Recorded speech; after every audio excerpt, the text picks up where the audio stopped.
নমস্কার বন্ধুরা, আমি আজকে বানাচ্ছি আলু ওলকপির রসা, একটা নিরামিষ রেসিপি। তো আমি এখানে ওলকপি আলু নিয়ে নিয়েছি, আর আদা, টমেটো, কাঁচা লঙ্কা দিয়ে দেব, আর ফোড়নের জন্য দিয়ে দেব জিরে, তেজপাতা, শুকনো লঙ্কা। এবার আমি কড়াইতে সর্ষের তেল দিয়ে সর্ষের তেলটা গরম করে জিরে, তেজপাতা আর শুকনো লঙ্কা ফোড়ন দিয়ে দেব। এবার আমি দিয়ে দেব কিছুটা জিরে বাটা, 1 টেবিল চামচ মতন জিরে বাটা, আদা বাটা, আর 1 টেবিল চামচ মতন কাঁচা লঙ্কা বাটা, আর 2টো দেশি টমেটো পেস্ট। এই সমস্ত কিছু মশলাকে আমি খুব ভালো করে কষিয়ে নেব। এটা খুবই কম তেল মশলায় তৈরি করব এবং খুব চটজলদি হয়ে যাবে এই রেসিপিটা।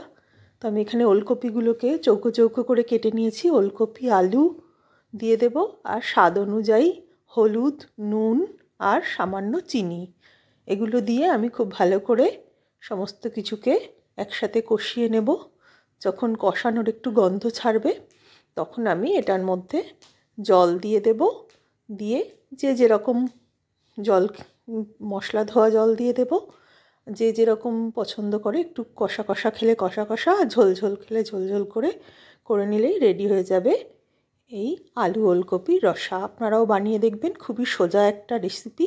নমস্কার।